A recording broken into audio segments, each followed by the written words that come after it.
Ate Noah, tuloy po. Ay, Didang. Oh. Kamusta kayo dito? Kamusta si Colleen? Ay, yun sir. Hindi po naglalabas ng kwarto niya. Si Felma, kamusta? Yun sir, ang bad news and good news and bad news po. Bad news, good news, tapos bad news ulit? Ganito kasi yun sir. Ito si Ate Felma, hindi lumalabas ng kwarto niya, gaya ni Colleen. May ilang araw na rin po. Tapos ayaw kumain, ayaw makipag-usap kahit kanino. Lahat nga kami dito nag-uuri na eh. Sabi nga ni Andrea. Tapos, ay, ano naman yung good news? Lumabas na po siya kanina. And yung isa pang bad news? Ayun nga, sir. Lumabas po siya, pero hindi pagkain ang unang hinanap. Alak, Sir Noah.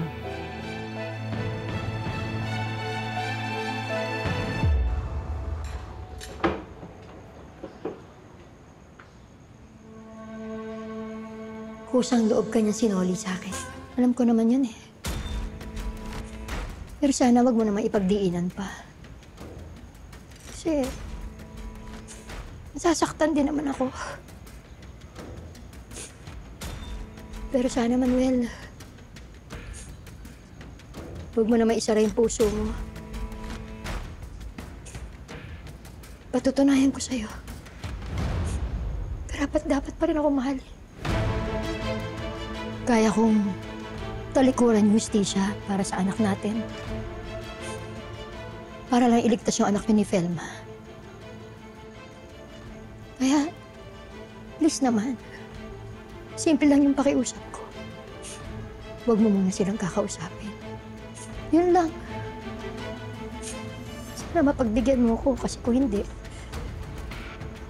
I'm sorry pero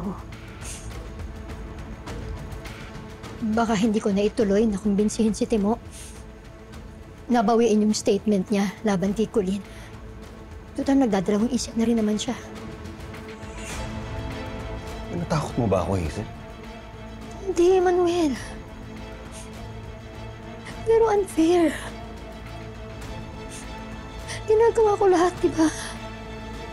Para sa'yo. Para sa anak mo. Tapos yung simpleng pakiusap ko sa'yo, hindi mo mapagbigyan.